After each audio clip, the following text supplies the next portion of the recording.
All right, Dustin, you rolling? I gotta screw on this little tripod thing. Hold on. So I don't have to lean down. Word. Yeah, I'm gonna raise mine up. You raise me up. I was thinking the exact same thing. Stand on mountains. Alright. I'm ready. You ready? Yeah. Alright, here we go. Hold on. Let's try that one more time. All your bling is making it hard to It is. count. You don't have to flash your riches in front of me, Dustin. Just to My impress riches. me.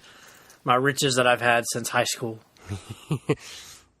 And you don't have to flash in front of me the fact that you've been rich for a long time, also. You know. Just don't have to do that. It's not necessary, Dustin. Okay, sorry. My bad.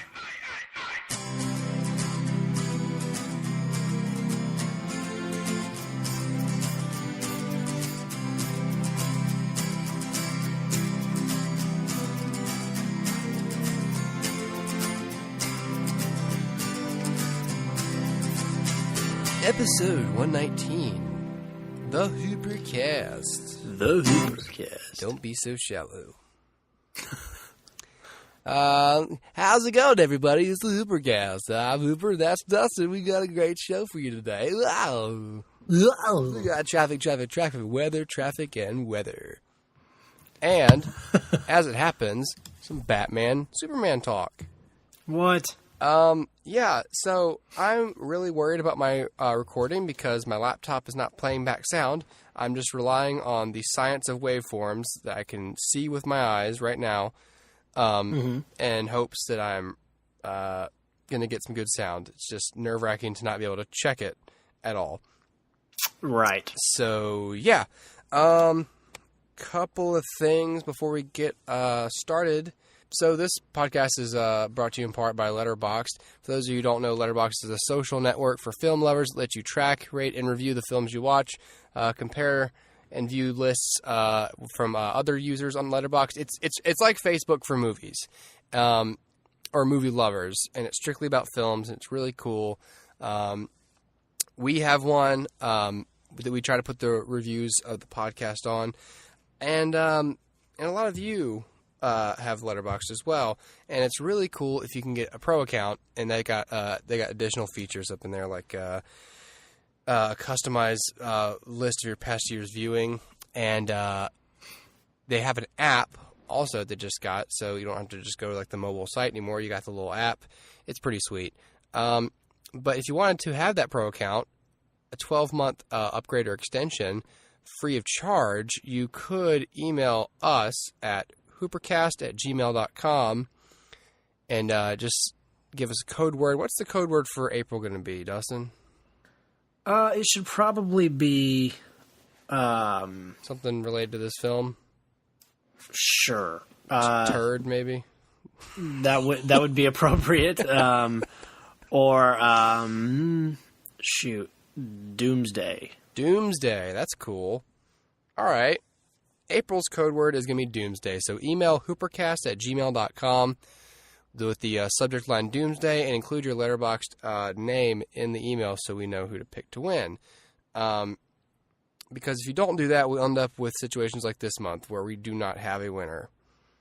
I'm just going to go ahead and, because no one... Yeah. Screw you guys. No one emailed in. You don't get anything. Maybe Dustin and I will enjoy this free account. I don't know. Maybe they all thought it was over. No, dog. Which is weird. It's still going. So it's still going, y'all. Yeah. It's in perpetuity. With continuity. Perpetually. 2 suits, 2 tokens in hand. I got no respect because I'm the new man. Yeah, so anyway, letterboxd.com, letterboxd.com, or the app, hoopercast@gmail.com, Doomsday in the subject line for a free pro account upgrade or extension for 1 whole year. Okay, also wanted to update on the show itself. We, obviously, this is going to be, if you're listening to this, and it's still March, I guess, let's just say that, then this will be the last episode of the HooperCast you probably listened to on iTunes. We explained why in the last episode, why that is. So if you're really confused, go back and listen. Yep. Anyway, so start to look to the Twitter page and Facebook, I guess, but Twitter, I think most of you who follow us do it on Twitter. So just check the Twitter page for us to drop the YouTube link to the episodes, and that will be the first run theater for the HooperCast going forward. Also, with it being YouTube, Dustin and I are going to try and figure out if it's economical for us to try and bring you a video podcast. Probably occasionally at first. We couldn't do it tonight. But we want to, and we think it'd be fun, and we thought it'd be cool. And I'm really vain, so I like looking at myself anyway. So I feel like it's only fair that you people should look at me too. You know. I disagree. In what way? Every way. You don't think I'm vain? Well, no, that part I agree with. It's everything else that I disagree with. Nobody needs to be subjected to your my abs. Your abs? I don't know. See, people at home don't know this. Are you planning on doing this video podcast in the nude? I'm showing Dustin my abs right now. No, he's not. Like Mike Sorrentino. He's in a t-shirt. He's at work. I'm pouring water onto my t-shirt He's not. to show my abs. He is lying to every one of you right now. You can hear the water squirting out of my water bottle into another cup. That's not what it would sound like if it was landing on his chest. Oh, that's the sound of water on my chest. His chest is not ceramic. Where my abs are. My abs are on my chest. I have a condition. I have an upside down torso. My nipples are right above my waistline. My belly button's up near my neck. Oh gosh, no. My happy trail goes right up to like my throat.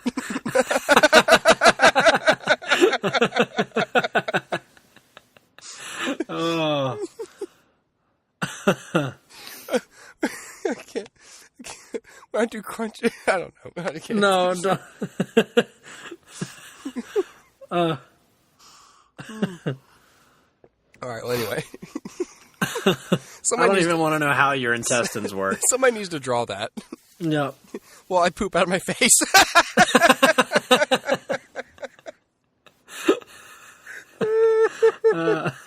There's like 8 million jokes I can make right now about that. Yeah. I just can't get the visual out of my head. I'm just. All right. Anyway. All right. So look forward to a video podcast possibly in the future. Yeah. We've done one before. We've done maybe one or two before, and they were fun. Yeah, they were just short. one, yeah. So we got to figure out if we can do that long form, because we kind of like doing these things relatively long form. Yeah. Anyway. Take our time with it. Yeah. Kind of like now. We're about 7-8 minutes in already.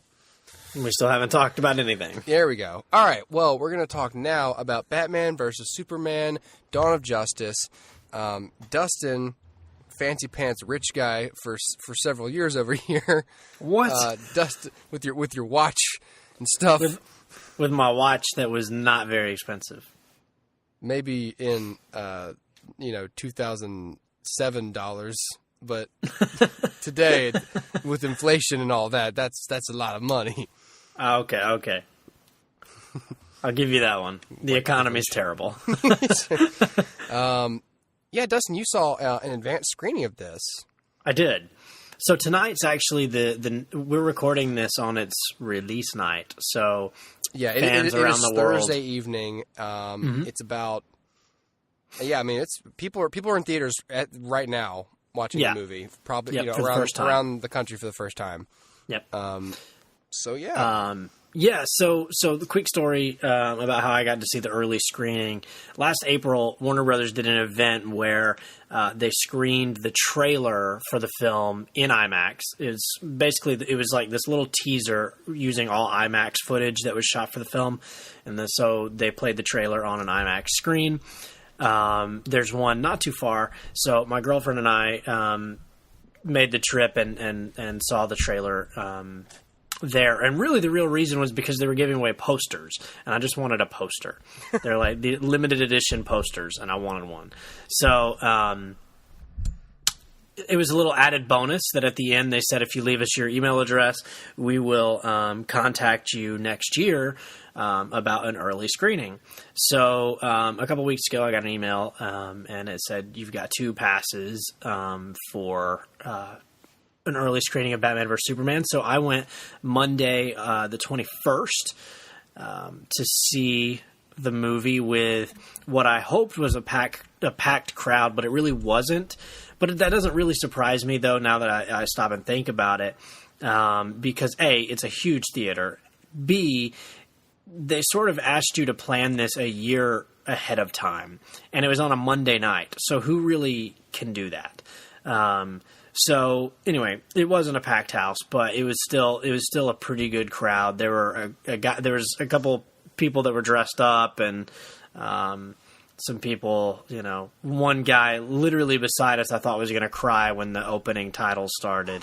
I'm not joking. He literally leaned forward in his seat, and his girlfriend was beside him with her hand just sort of resting on her cheek. And he was leaned forward like a child, and then the WB logo came up, and there's a bat flying or something, and he's like, and covers his eyes, and I'm like, you have got to be kidding me, dude. Nice. Yeah, I love Batman. I love Batman. I'll admit, probably more than anybody I know. I'll confess to that. But you don't know this guy. Yeah, but I've never met someone who would just cry at an opening Warner Brothers title. So, God. Oh my God, a bat! I would hate for him to be outside, in springtime, because there's bats everywhere. Was he in tears by the end of the movie? I didn't look over at him by the end of the movie. No, I forgot about him. Dang it. Well, oh well. Missed opportunity. He's probably melted into the floor. Where are they now? But yeah. Okay. They had a whole row of Warner Brothers seats, Warner Brothers, some dignitaries from Warner Brothers were going to show up. Nobody showed up. I was like, come on, Warner Brothers, you don't even care enough to be here. Let's all get high instead. Although they probably had a lot of screenings to deal with over, that day. But yeah, so yeah, that's how I saw the movie early. So walk us through the. We all know the basic plot of the film. Yeah. It is Batman who seeks out Superman, basically, right? To stop. Yeah. him. So the basic plot is, I guess technically it starts with the Man of Steel, and in Man of Steel,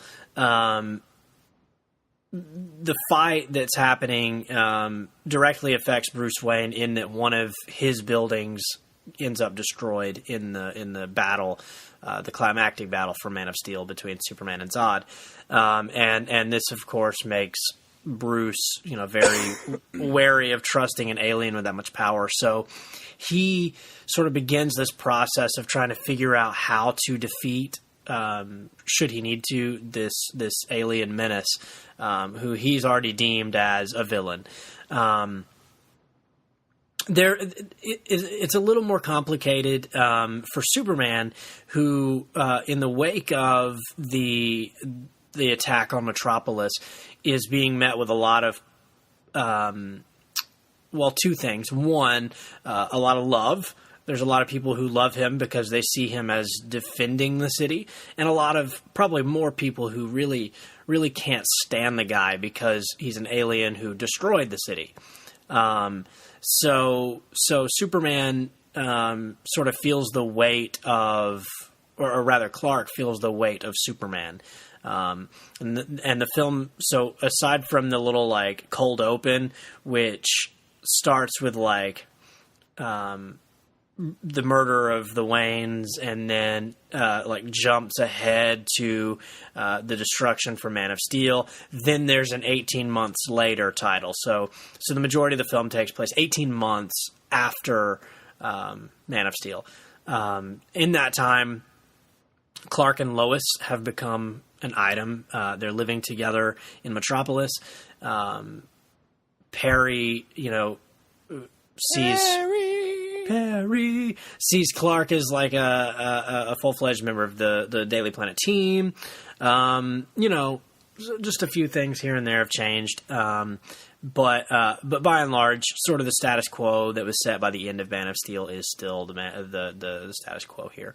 And now there's an added little thing of Lex Luthor, whose presence was felt in Man of Steel, but he was not in it. And Luthor has grown. He sort of mirrors Batman's hatred of Superman in that. Here's an alien with too much power, and if left unchecked, what is that gonna do in the long term? Mm-hmm. So Luthor has a plan in motion to bring about the destruction or the end of Superman, as one would expect he would. So yeah, that's sort of the plot in that. In broad strokes, there are other things happening here, which I think are probably a little too spoilery for me to get into, but that's the broad strokes. I was squirting more water into the mug. Hoping you couldn't hear it. I thought you were peeing. I'll pee in this booth real quick. I've been in here a while. I have to pee. It was just like this. That's exactly what it sounded like on my end. I hope when you pee, it doesn't make that suction noise at the end. If my penis made that noise, I would be super afraid. You go to the doctor right now, like something's. I think it's eating. I don't know. There's a suction in there. I don't know why. I'm not sure. All I wanted to do was pee, and then I don't know where. I don't know where my chips went. All right, sorry. I completely derailed my own train of thought. I couldn't remember what I was going to say next. Well, I haven't seen the film, and I had stated, after we saw maybe the first full trailer, that I decided I probably won't see this in theaters. And it was just, it's just out of lack of interest. I plan to see the film still, no matter how bad the reviews are. Because I am curious of how it was executed, and to draw my own conclusions about how it was executed. My hang up is the way it looks. I mean, I thought that the casting wasn't great with Jesse Eisenberg. Gal Gadot, I didn't think was a bad choice to play Wonder Woman, but she's a very very thin woman. I think she sells it. Okay, well that's encouraging because I like Gal Gadot, and she's the perfect level of celebrity, I guess, to where this is a blank enough slate from Wonder Woman, but enough to where audiences might know who she is. Sure. So yeah.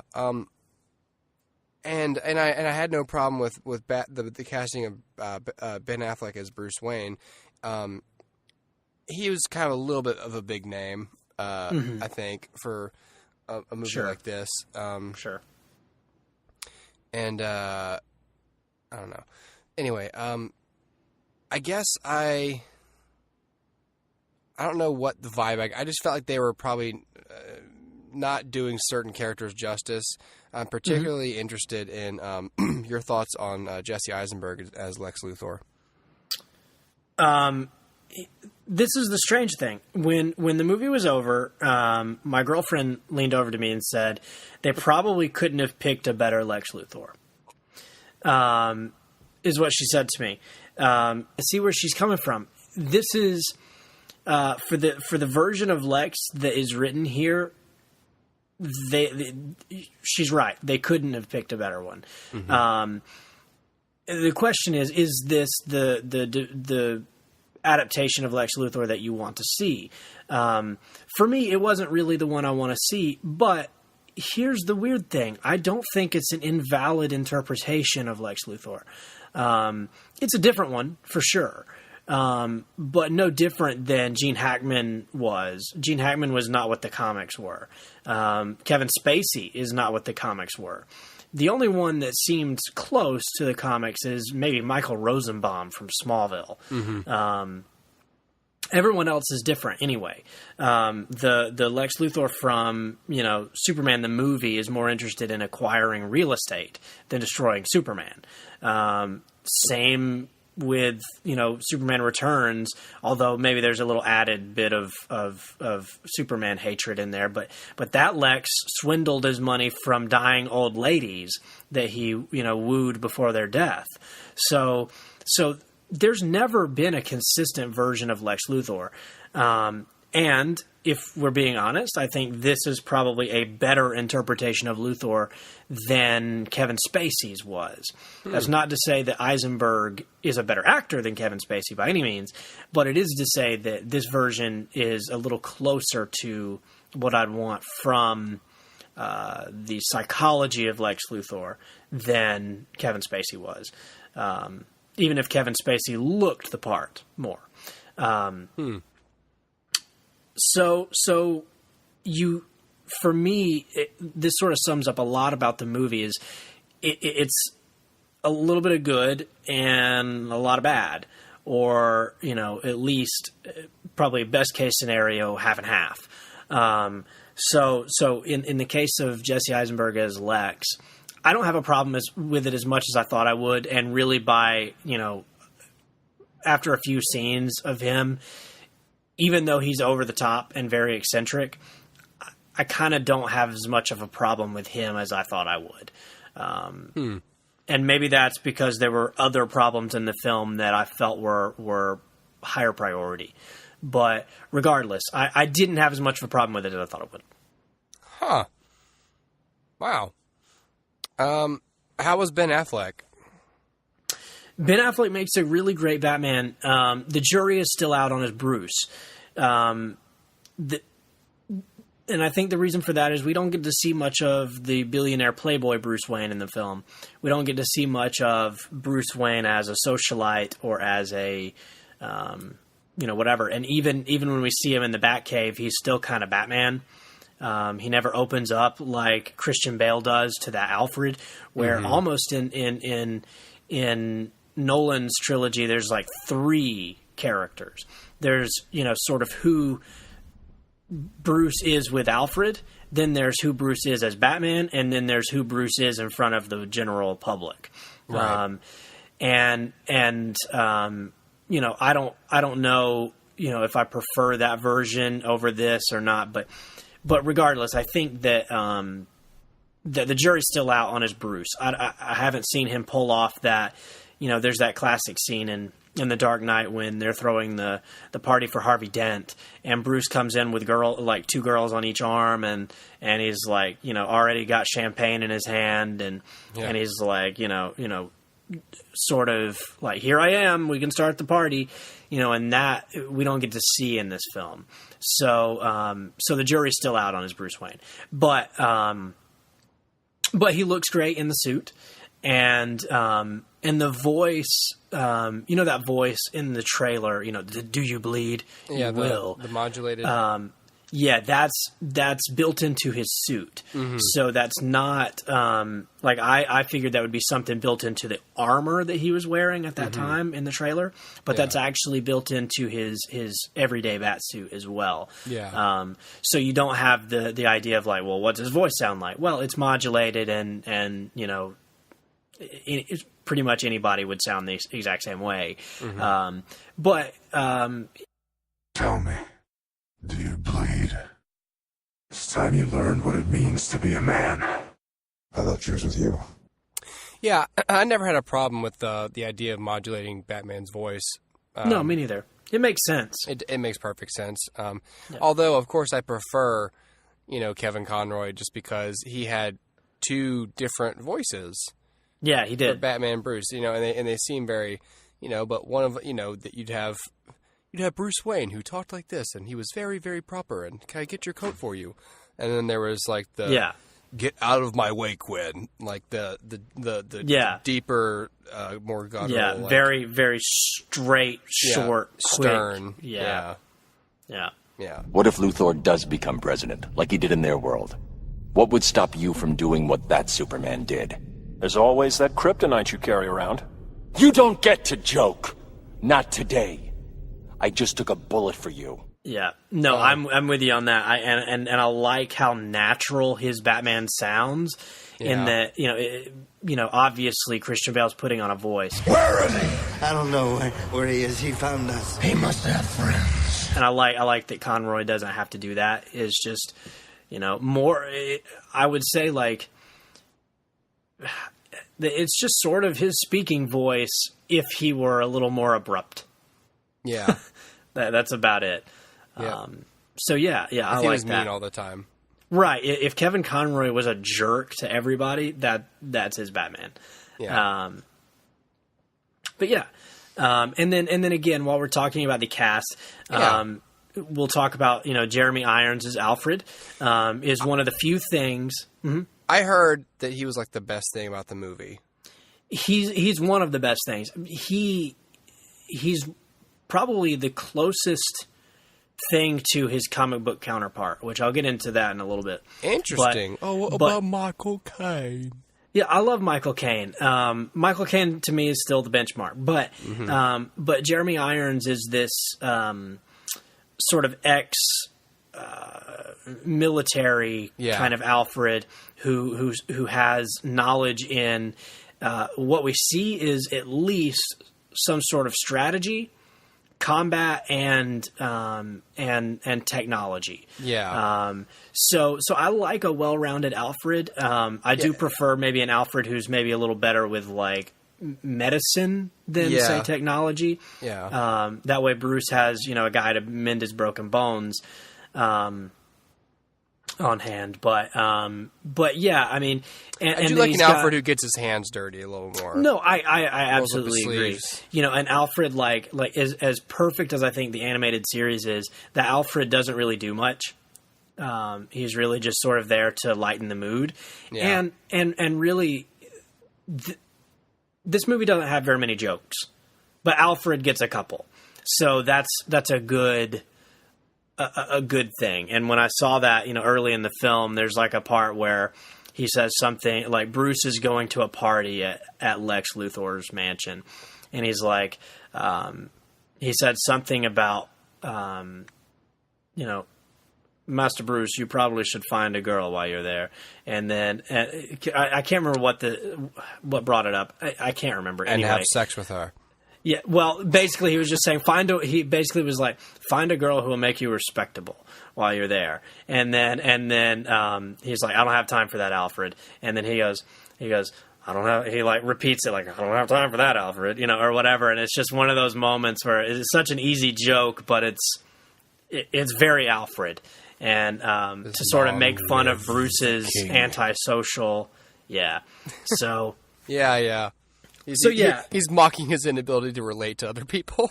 Yeah, pretty much. Yeah, like and his how not normal Bruce is about everything. Uh-huh. So then let's jump over to let's just go ahead and say Henry Cavill and Amy Adams are back, and they're both Yeah. If you were sold on them the first time, you'll still be sold on them now. Right. I think Lois probably proves herself maybe a little bit more in this, in that she kind of has a mystery to chase in this, which is cool. And then Diane Lane returns for like one scene, and then Gal Gadot. Oh, okay, yeah. So Gal Gadot has a few scenes throughout the film. They never seem too out of place, but they also don't really seem like they fit in. It's a weird like middle ground. But she has this commanding presence when she walks in, which I didn't expect. So in other words, she gets into a scene with, say, Ben Affleck, and the thought is that Affleck's going to kind of dominate, but he doesn't. She does. And that's an interesting thing for Wonder Woman to be able to do. And, whether that was a part on the editing or what have you, just favoring, shots of her rather than Ben, I'm not sure. But I do know that Gal Gadot came across as maybe more commanding, as far has more gravity in her presence than Ben Affleck does as Bruce. And when she speaks, you hang on every word. So really she kind of was a standout of the whole cast, really. Even though I will say, don't expect too much. She's not in a lot of the movie. So yeah. I always figured that because people, we'll get into this a little bit more in a little bit, but people like to compare Marvel and DC films.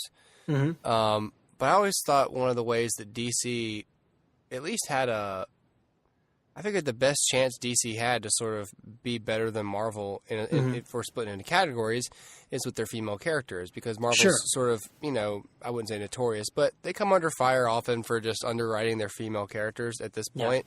Yeah.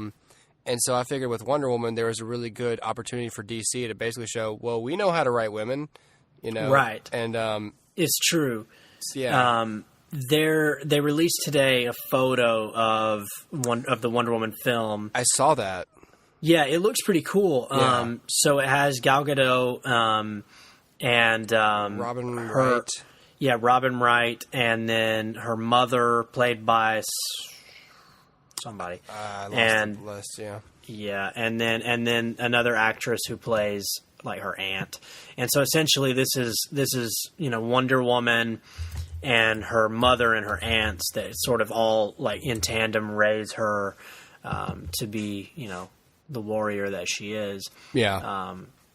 It's Connie Nielsen, by the way. What? David Thewlis is in Wonder Woman? Oh. That's legit. Does Anyway. he play a centaur? It doesn't say, but that would be awesome. Yeah, so while we're on the subject of Wonder Woman, I'll go ahead and talk a little bit about the connective tissue to Justice League and to the larger DCEU. Yeah. Wonder Woman's... how do I want to phrase this? So it's well established now that the Wonder Woman film takes place around World War One. Did you? Oh, sorry. No, well, that's yeah. So it takes place around World War One, at least primarily. So in the film, there is a lot of alluding to her past, which we will get to in her solo film. And there is some connective tissue in that she's searching for something. We eventually see what it is that she's searching for, and I'm sure that will come into play in her solo film. And then there's this. So early in the film, I think it's probably his first scene. Luthor mentions something that he's come up with called the metahuman thesis. And the metahuman thesis is simply that the world is changing and that people are changing, and that there are people around with powers that are extraordinary. And so the connective tissue comes from the metahuman thesis, and they find. I got to be very careful how I do this without spoiling, but they find evidence of other members of the League in this film. It's not huge, it's not hugely important, but they find evidence of metahumans in the film, and those metahumans will play roles in Justice League. So that's sort of how they do that. Now, admittedly, it feels a little shoehorned in. It feels like they just needed to do something. But here's what gets me. They didn't have to do it. About halfway through this movie, there is something. that happens, which I will not say what it is, but there's something that happens that is incredibly intriguing that basically says, hey, you didn't know this, but you've kind of already seen bits of Justice League. And it's super intriguing. And what happens is enough that they didn't need the metahuman theory in this film. What happens is enough of a connective tissue. And so it just seemed like they doubled down on something that they didn't need to double down on. Because what they had fit way better. And was way more interesting to watch. So, yeah, there's that. Huh. Yeah. Well, did the movie... I know the movie's like 2.5 hours long. Yeah. Does it feel long? It feels long. Part of the reason it feels long is because of its structure. It's got a fractured narrative. At the beginning, it follows, like I said, Clark, Bruce, Lex, and Lois in like these separate stories that kind of ebb and flow into one another. That's all really cool. At a certain point, the film loses its steam and becomes like a race to a climax that happens and then is over, and then here's another climax. And it's really strange. And so what happens is, what that does is it makes you feel like the movie's longer than it is, because you feel like you've already seen the climax of the movie. You've already seen what you came for, and now here's another thing. So yes, it does feel long, which frightens me because the director's cut is supposed to add an extra half hour to the film. Woo! So yeah. Wow. Yeah.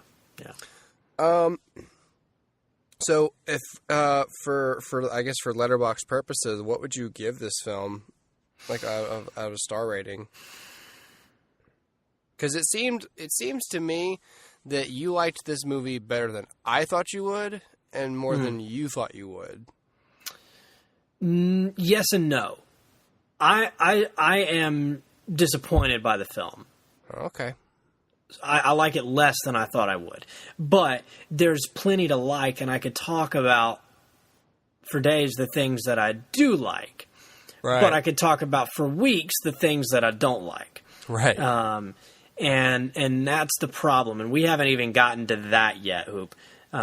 We've talked a lot about what's good, and I can hit some bullet points about what's bad, and there's one place I want to park for a minute. Okay. So the bad. The score is completely lazy and forgettable. There are bits where the Man of Steel score comes back into play, and I love the Man of Steel score. And every time that pops back in, like the leitmotif of like Krypton or whatever, it's like, man, that was cool. And then it reminds me, like, wait, have I been even paying attention to the score? And you're like, has there been a score? I don't remember. and then you go look it up on Spotify, and you're like, oh yeah, there is a score, but wow, this is boring. So there's that.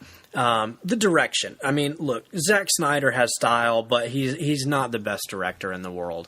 No. I've written a full review, which I'm debating on posting on my blog or on Letterboxd or something. But the point is, what I wish Zack Snyder would do is stop editing. Like set a camera down and let it film some stuff and let your actors do their job. Yeah. That way we as the audience, we can jump into that scene with them. But when you cut every 5 seconds, there's no point for us to settle into the scene. Yeah. It's like it's this I don't know, just hyper style of editing that just completely, I think, is unnecessary throughout most of the film. The tone is just too dark. It's just too too depressing. And the issue is you're dealing with Superman here. You know what I mean? Like, yeah, you're dealing with Batman, and you got to be dark for Batman, but you can't be dark for Superman. So you got to strike a balance or find a way to switch tones and use that cinematically. Because, you know, granted, the Marvel movies, I think maybe they're one of their strengths and also maybe one of their weaknesses at the same time is that their tones are all pretty similar. They're all able to strike this middle of the road tone that then can be transferred. And so if you mix any number of them, like Hulk and Thor, or Iron Man and Captain America, or Captain America and Black Widow, everything kind of falls into place because the tone isn't too crazy. But it would be different if you were mixing Daredevil and Spider-Man, right? That would be so hard because they're so different.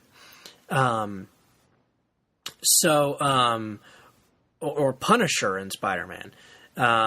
So yeah, I mean, the tone just doesn't work for both characters.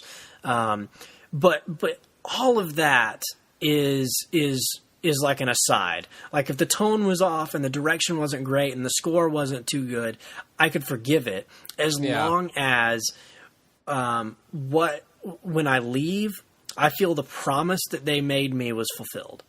But the promise that Zack Snyder made to me was not fulfilled. And the promise that I'm talking about isn't, oh, hey, I want those two characters to fight. The promise is, I want to see a Batman movie. I want to see a Superman movie. And I didn't see either of those things.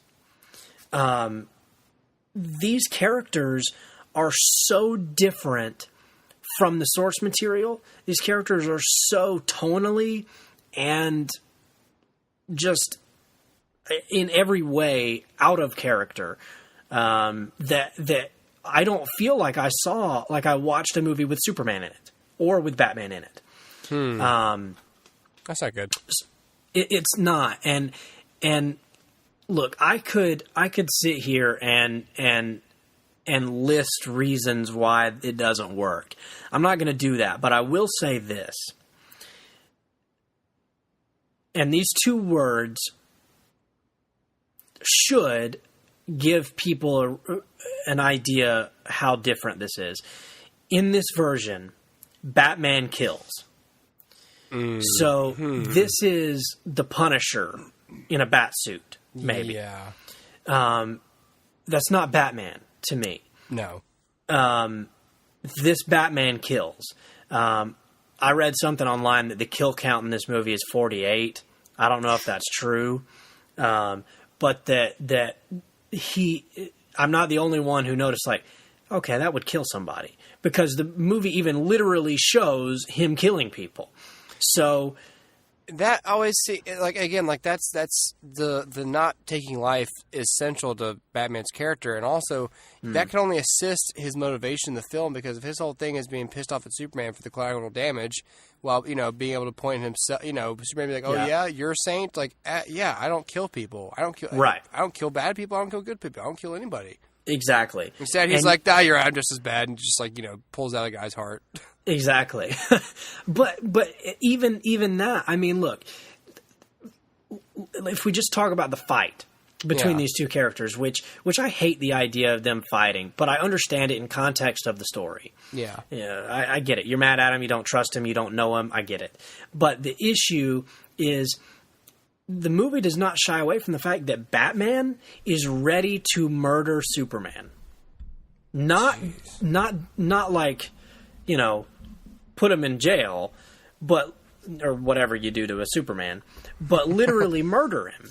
You put him in Supermax prison. Supermax prison. In like a room with kryptonite bars. There you go.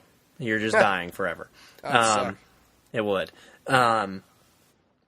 But yeah, he's literally willing to deliver a killing stroke to Superman.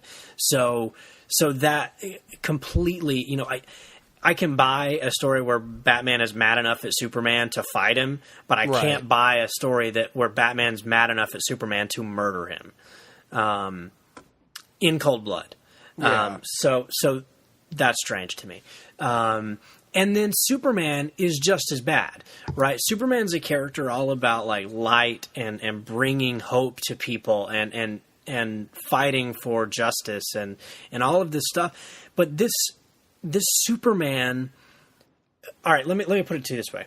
Let me ask you a question. Imagine for a second, Hooper, that you are Superman. Oh. Okay? All right, you are Superman. Mm-hmm. You have encountered a man who threatens to kill the world that you live on. So you fight him. You're not good at fighting. You've never done it before. But you fight him, and you make a heck of a mess doing it. Eventually, you save the day by killing this man, and the world hates you because you cause so much damage. The world doesn't know if it can trust you. And now you decide, you know what? I could do some really good things if I were Superman, if I were a symbol. I could do some good things. Now, let me ask you this. If your mission is to make the citizens of Metropolis and of the world trust you, when you go into a situation next time, what do? I'd be careful. You be careful. What else do? Maybe not kill so many people? Yes. Yeah. This is a Superman that has that desire, but does not ever work to carrying it out. So he does not change his style pretty much at all. He's literally like, I don't know why they don't trust me. And then throws a car through a building. And then Lois Lane gets in trouble, and this is like the first scene where you see Superman. Lois Lane gets in trouble, and Superman takes a guy, flies him, a normal man, a thug, basically, flies him through a wall, murders him, presumably, to save Lois Lane. Okay, fine. Mm-hmm. And causes a whole international incident in doing so. You're not doing a good job here, Superman. You're making things worse for yourself. It's like, stop digging the hole. It doesn't look good. It doesn't look good to me, Superman. Gotta be honest, Superman. It doesn't look good. Doesn't look good. Looks pretty fucking bad. If I'm being totally honest. I'm sorry for swearing. This Superman, like, is the opposite of smart.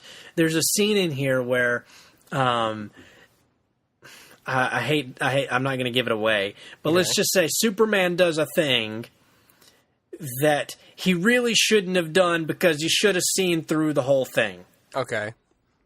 Nope. Nope. And a lot of bad things happen because he just wasn't paying attention. He just I'm not even kidding. And then he does this. He goes, I still don't know why they're not accepting me as a good guy. And then he flies to Lois and he's like, Lois, I don't know what to do. And she's like, well, maybe you should just, I don't know, just stop being Superman or stop being, my boyfriend or whatever. And he's like, I don't know. So he flies home to Smallville and says, Mom, what do I do? And she says, you don't owe this world anything, Clark. Why don't you just stop? And he's like, I don't know. And it's like, look, first of all, I disagree with both of those interpretations of Lois Lane and Martha Kent. Yeah. They would both be there to support Superman when he needs some mental supporting. Yeah, exactly. Some spirit lifting. They would tell him that what he does is important and that he has an obligation. Right. To, yeah. But this is the problem with the movie. The movie never, ever, ever lets these characters be heroes. Mm. They are both villains all the time. They are both selfish. They are both childish. They are both whiny. They're both like all about me, not about the greater good. They are never once in this film painted as a hero. Not even by his mother. His mother doesn't even say, Clark, what you do is important. You really are a symbol. And then you'd be like, well, the rest of the movie doesn't really match up, but at least they tried and they kind of knew what they were going for. No. everything about the movie. So what that tells me is that Chris Terrio and all the dudes that wrote this movie and Zack Snyder are sitting back behind closed doors going, man, how did they let us write these heroes? We hate these guys. They're not heroes. Let's make a movie where they're not heroes, and we'll convince everybody that they're not heroes, which is pretty much essentially like whenever somebody tries to jam like a political opinion down your throat. Yeah, of all the political platitudes like to shove into like movies, the ones I hate the most is like this whole like let's never stop apologizing for America and all the terrible things they've done. It's like the same with these superheroes. It's like, yeah, but look at the net positive, for God's sake. I'm saving a whole bunch of people. And if I could just sort of stop throwing men through walls. Right. No, the thesis of the film should be, can a man be a hero in a world where the people don't want a hero, don't want him to be a hero? Yeah. That should be the thesis. And then that should be the burning question. And then at the end, the answer is yes. A hero can be a hero even when people don't see him as a hero. And then the arc is complete because at the end they finally see him as a hero because he didn't stop when they didn't. Yeah. That's an uplifting story that sounds like a Superman story, but here's the kicker. It also kind of sounds like a Batman story. I don't understand. I just don't. So that's where I'm going to hang my hat, is you've got a whole bunch of things that are good, but the problem with all of it, the problem that seeps through every scene, is that I never feel, even when there's a scene with Lois and Clark, that is Clark Kent. I never feel that. And when there's a scene with Bruce Wayne and Alfred, I never feel like that's Bruce Wayne. I feel like that's Alfred. I feel like that's Lois. But I don't feel like our heroes, Batman v Superman, are either of those things. Ugh. That's the issue. That is disappointing. And I'll just go ahead and throw this in there for free. Batman vs. Superman is the worst title for this film ever, because the Batman vs. Superman fight, it's like 10 minutes long. Mm-hmm. Also, Dawn of Justice, like I said, it's like handled in like 2 scenes. So that's also misleading. The movie should just be called Dark People Do Dark Stuff Darkly. Everyone's bad. The movie. Everyone's bad. The movie. America is violent. The movie. We're sorry. Well, do you have any, are those your closing thoughts? My closing thoughts are, basically that I don't hope that the film flops, but I hope that it does. I hope that it does spur some change in the direction that the films are going, because there's still enough time to save it, and I'm not ready to wait 12 years or 15 years for a good version of these characters. And to make matters worse, I sat down today and I watched an episode of The Flash, and I know I harp about this show all the dang time on this podcast, but I watched an episode of The Flash, and this episode it started with Barry Allen and his friends going out, like they just, successfully did a thing, and they were going to go out to the clubs because it's a Saturday night and let's go have fun. And they had fun. And then, the villain shows up, but they had fun. Like, they had fun together. And then at the end, Barry gets tested morally, and he has a character who looks him in the eye and says, Barry, every time you compromise your values, you lose a piece of your soul. And Barry decides, I better not do this thing that's going to eat away at my soul. He decides that. That's an optimistic message. He became, even though he already was, he became more of a hero in this episode that I watched than he was going into it. And the weirdest thing in the world is to say that a CW show is doing better than a large billion-dollar film. Yeah.